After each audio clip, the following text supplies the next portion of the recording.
I'm Gonzo. I'm from Argentina, and I'm a UX designer. And I'm Jimmy. I'm from the United States. Yeah. So we both go to SCAD. We're representing this team. Um, the girls couldn't make it. It's a really diverse team from China, from India, from Korea, Argentina, and the United States. So we were tasked in school to come up with an autonomous solution using machine learning or AI, and we wanted to go into physical therapy. So with that, we wanted to introduce Spark. And Spark is basically... Injuries are inevitable. We believe in a future where you can book a physical therapist and receive a baseline assessment that's integrated into your user profile. Spark is made up of 2 intelligent projectors and an infrared depth sensor that you can take home with you. It scans a personalized avatar to help you begin at your level in the recovery process. Select from exercises tailored to your injury, progress, and preferences suggested by your licensed therapist. Spark motivates and educates you by augmenting workouts in the environment around you, utilizing 2 immersive projection planes. The floor projections safely guide you with angular measurements and restrictions. On the wall, your avatar simulates human movement to ensure consistency and form by providing visual feedback. It learns from activity and endurance measurement to deliver a personalized workout experience. Reimagine everyday training, creating an interactive environment, inspiring a competition with yourself and others. Over time, patients provide real-time feedback about their pain tolerance within each exercise. Spark synthesizes data utilizing machine learning to develop more effective treatment programs. However, injuries affect you physically, emotionally, and psychologically. To address this, we based our design decisions on the 4 parts of the brain being stimulated. Your daily dose. Awesome. Hope you guys liked that concept video. It is just a concept, but we had a lot of fun making it. Going into the research, injuries are inevitable. As we figured out, each year, 50% of Americans over the age of 18 develop a musculoskeletal injury that lasts longer than 3 months. And however, only 30% of patients that utilize physical therapy actually attend all of the insurance meetings that are authorized. So why is this? Physical therapy can be unmotivating, inefficient, and inconvenient. We interviewed some licensed physical therapists, and one of the interviews, less than half of my patients actually do their prescribed exercises at home. Accountability is a huge issue. And another physical therapist, the rehabilitation process is intimidating and can't begin without authorization from insurance companies. And quite close but an athletic trainer, the essential part is adapting to their time and environment to deliver their personal treatment. And So after we collected all this data from doing interviews and stuff, we wanted to see how might we utilize space and time to motivate people to live a healthier lifestyle, both mentally and physically. So with that, we're introducing Spark, which is basically an environment projector, a floor projector that's ultra short throw, and an infrared depth sensor that can, scan the environment. And we decided to combine all these into one. We learned that the commitment to physical therapy can be a major setback. So by bringing the treatment to a convenient place, it lowers the barrier to entry, and it increases the retention rate that we have with our patients. So Spark is an insightful, accessible, and motivational approach to physical therapy that begins in the user's preferred environment. With AR today, a lot of the tech is focused on wearables or headsets or phones or mysterious glasses. So we wanted to free the people from having to wear anything and really focus on the environment and the interactions that are going on. So during this, we decided to study, the effects of a room and your environment. With this, we realized that the lighting can affect you. And then we decided to start combining projectors, sensors to have different sort of light point sources. There's issues that came up with shadows and things like that, but we decided to address those issues later by adding, more sensors and more cameras. To control this environment, though, we needed to have something tangible. And while we believe that mobile might be going down later in the future, it's not going anywhere now. So we wanted to have the phone be like a gateway to control your environment. With that, we want to first connect the physical product to Wi-Fi or a network. So once we connect the product, we can then scan a room because we want to have a better understanding of the, how much room we have to work to project these workouts. So once we scan the room, we want to place the projections exactly where we want them on the wall. Now, lighting is another huge problem with AR right now, so we wanted to see how we can give people some sort of control for that.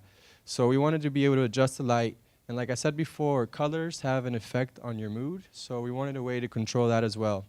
We wanted to also have people focus on the resolutions of the projectors, so that's how you can do that. How do you interact with Spark when you're outside of the environment, the projection environment? And the app is kind of built in several ways to customize it for the patient or the user's best interests. It gives them freedom, but it also allows the therapist access to all this data to help better treat the patient. And in turn, this data can be sent to insurance companies to ensure that these people will get their treatments paid for if they are honest and doing their work.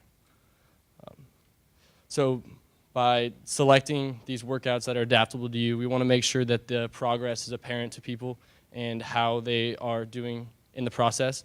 And we also wanted to make a social aspect, more of a leaderboard, but it's to find people in similar levels of an injury to kind of give you someone to compete against, but also to kind of find advice and insight on how to deal with this injury. Another important thing is doctors cannot treat pain based on medical tests alone. Communication is vital to pain management. And we knew that, so we made it very easy to access your therapist and to communicate and talk through the different problems you're having. And also, we wanted to make it easy to switch therapists because some therapists aren't aggressive enough, some are too aggressive, and we wanted to make sure that the user is empowered.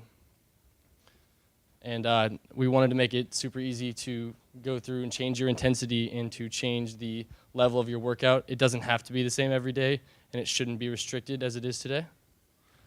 So we interviewed an avid runner who was injured, and she said, "I don't really miss running. I miss the ability to run. I think of hurt hips and shins, splints, and things that hurt me. I dream about pain-free running."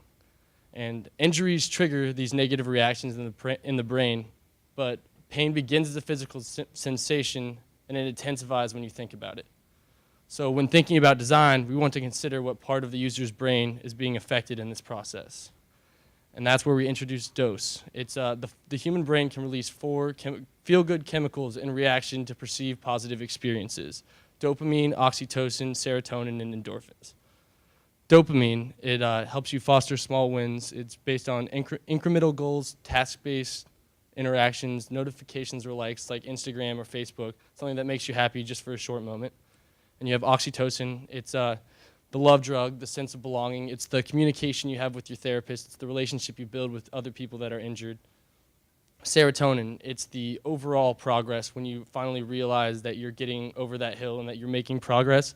It's a lot more long-term, and it takes a while to get there, but we want to make sure that people can see that they're making progress. And endorphins, and this is a very important one because it's the runner's high, the natural pain reliever. And one thing that sets a lot of people back in therapy is the pain, and we want to help them push through this pain. And if we can find a way to help the brain unleash endorphins, then we can make this process quicker, smoother, and more efficient. And so we introduced to you our new measurement to track progress. It's the daily dose, your daily dose of happiness, so to speak. You want to fill out your meters similar to, I guess, the Apple Watch or something like that. But so a quick breakdown on how this would work in a workout is you have dopamine as over here, the repetitions in the overall workout, and then each set, breaking it down one step further. And once you are going through a set and you mess up a rep, then you have your correction, which is oxytocin, the trust that it is keeping you safe while you're doing this workout. And you have your overall vision of the workout and how it's made you progress in your therapy, and that's when the serotonin is released. So we have this thing called resonant breathing. We want to focus on how the patient is breathing because that's something that gets skipped over often, but it's very important. And people can be familiar with diaphragmatic breathing or resonant breathing, and it's a way to a mood regulator that's drug-free.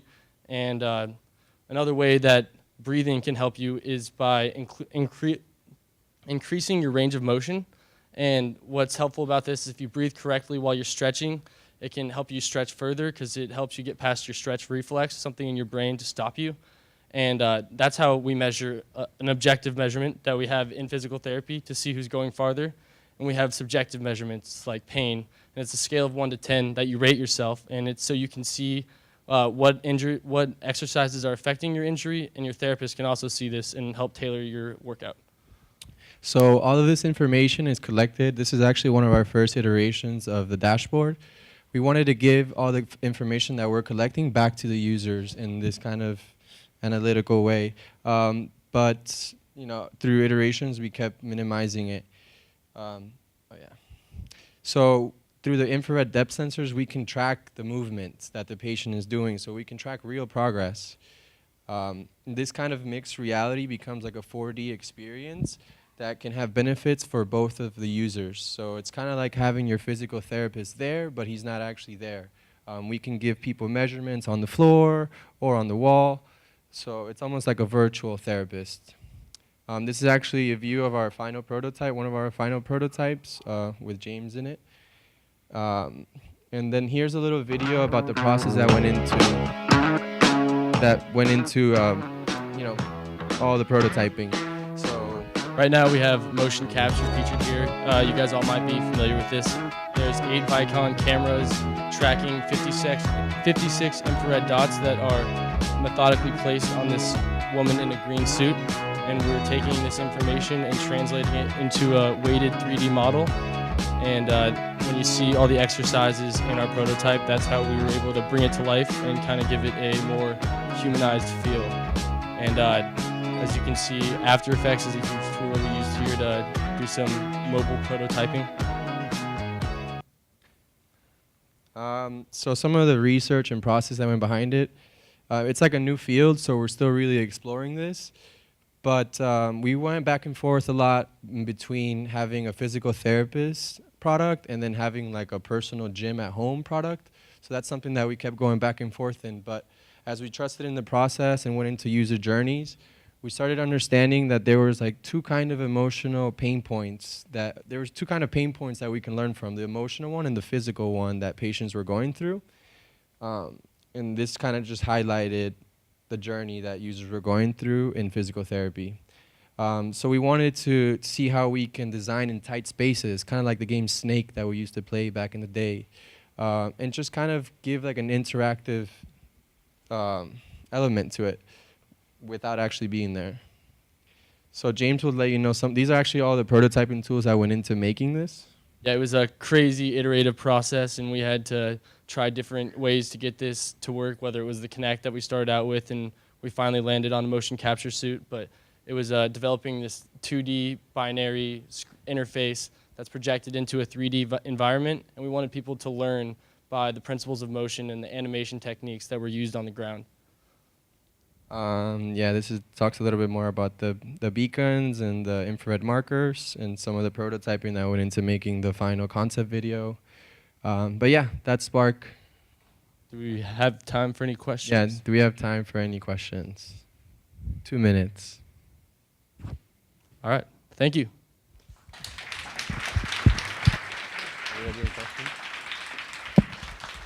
Does anyone have any questions or no? Yeah, they said no. Oh, okay, cool. Thanks very much. That was great.